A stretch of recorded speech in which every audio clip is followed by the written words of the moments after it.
Salams and welcome. I got fabulous news for you today. Fabulous news. There's groundbreaking surgery in the United Kingdom, in Britain, and the surgery for people suffering from very severe epilepsy. It is the first time in the world that this surgery has been done, for the first time in the world. So this is like history in the making. It has never been done before successfully. So let me share this fabulous news for you. I always get excited when we hear all this amazing news, and I'll tell you what all of this means. They cut this patient's brain open. He's a 12-year-old kid suffering with epilepsy, and those of you who got epilepsy in the family, or you know friends who got epilepsy, you know how difficult this condition can be. So I feel very compassionate, and I feel very sorry for those people who got the epilepsy and the family who are going through it and their caregivers. But let's listen to this great news, this fabulous apologize, excuse me, this fabulous news. They put a chip in the brain. They cut a hole there, put a chip inside. So groundbreaking news. Groundbreaking surgery, breaking news. A boy from the United Kingdom with severe epilepsy has become the first patient in the world to receive a new device fitted in their skull, into the brain, into the skull, to control seizures.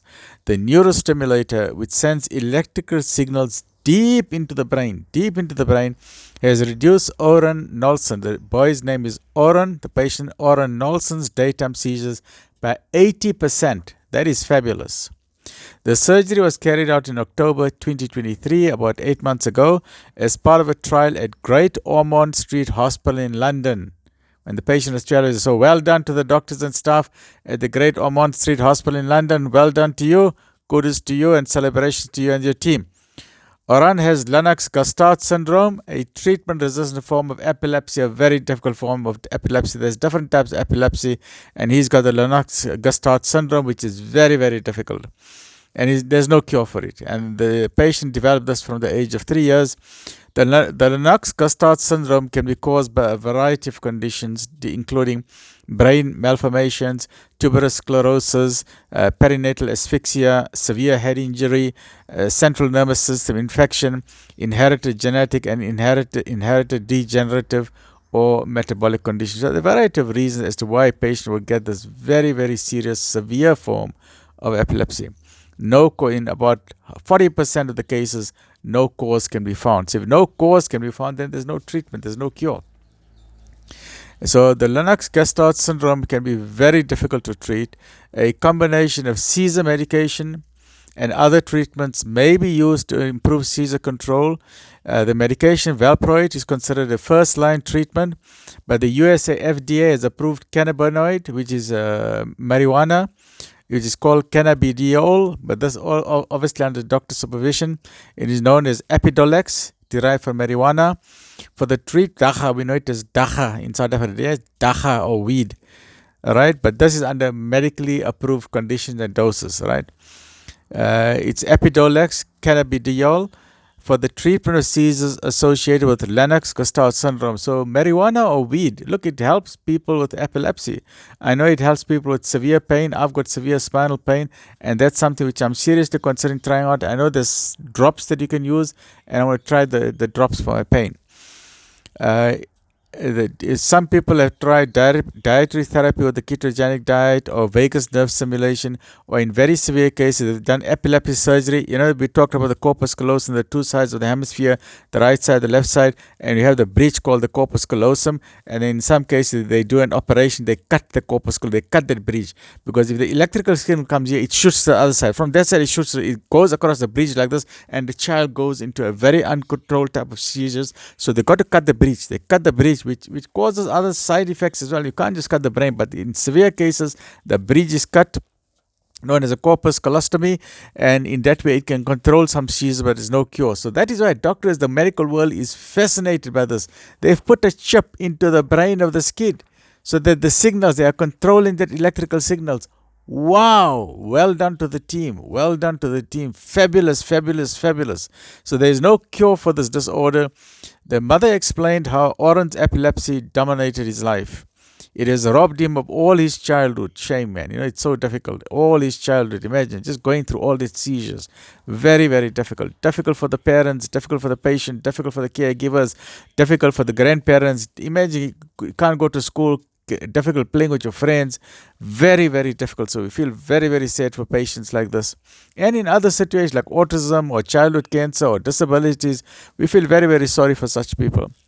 Oran had he suffered daily seizures ranging from 20 to 100 seizures a day. Can you imagine 100 seizures, epileptic fits every day? Oran had a range of different seizures, including those where he fell to the ground, he shook violently, he lost consciousness, he became unconscious, he could hurt his head injury. At times he would stop breathing. So he required emergency medication to resuscitate him. His nurses have to be there. The parents have to know what to do. So Oran is part of the Cadet program, the Cadet project, CADET, a series of trials assessing the safety and effectiveness of deep brain stimulation for severe epilepsy. So this is a partnership between the Great Ormond Street Hospital plus the University College London plus King's College Hospital and the University of Oxford. So well done to all of you. Congratulations and kudos. Take off my hat for you guys. Salute to you guys. Well done. Keep it up. That's why I love this 21st century. We are doing phenomenal advances in medicines, in AI, in robotics, in technology. So well done to all of you guys. How it works, the device stimulates part of the brain. Epilepsy seizures are triggered by abnormal bursts of electrical activity. It just triggers and it goes to the other side. When it goes to that side, because there's electricity in the brain, there's electricity in the heart. So in the brain, suddenly, it's just like a short circuit, like there's a drop of water hitting a short circuit. So once the electricity starts, it goes to the other side. So the body starts shaking. So what they've done, they've put a chip they cut a hole in the skull, they put a chip in here, a neurostimulator, and they put electrodes. So this is the DBS device, this red part here. Then this is the electrode lead. From there, got the electrode lead. And then this part here is the electrode contact. And then we got the guide tube over here. And then you can see this electrode contacts go from the left side of the brain to the right side of the brain. So it goes to both sides of the brain, the left and right side, across the corpus callosum, across the bridge. So if there's a triggering, if something fires here, then before it can go to the opposite side of the brain, these electrode signals here, they stop that electricity. In fact, on a continuous basis, these electrodes are shooting out soft signals, continuous signals, to block any abnormal electrical signals from occurring. What an amazing invention. So it's 35 millimeters by 35 millimeters, about 3. You can think about 3.5 centimeters.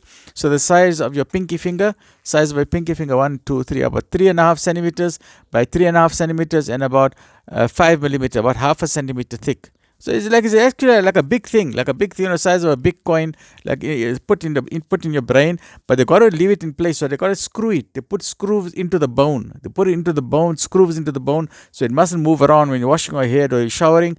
And then they put it in place, and this thing is shooting out signals all the time. And it's got a battery inside. How do you charge a battery? A fascinating invention. They got earphones, so the child just has to put the earphones in the ears while watching TV. The battery in the chip is being charged. Amazing. I am so fascinated by this. I wish the patient well. I wish these doctors and all these engineers who did this fascinating thing, I wish them all well.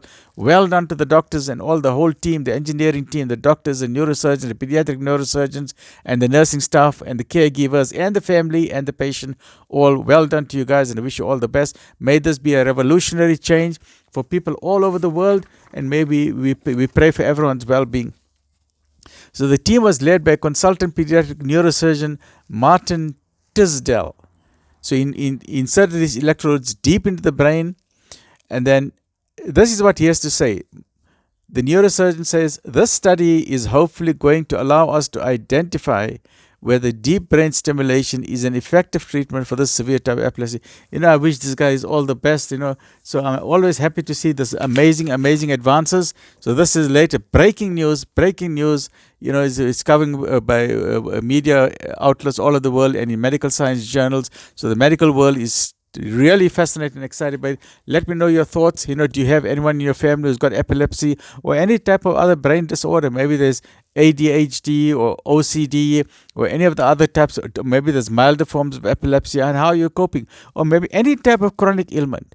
Maybe there's a disabled child in your house, maybe you got someone in a wheelchair, or maybe you got a child with diabetes, or someone with cancer, or any type of problems. Let me know, share me your thoughts, subscribe, share, let us share knowledge. Stay well, look after yourself. Alhamdulillah.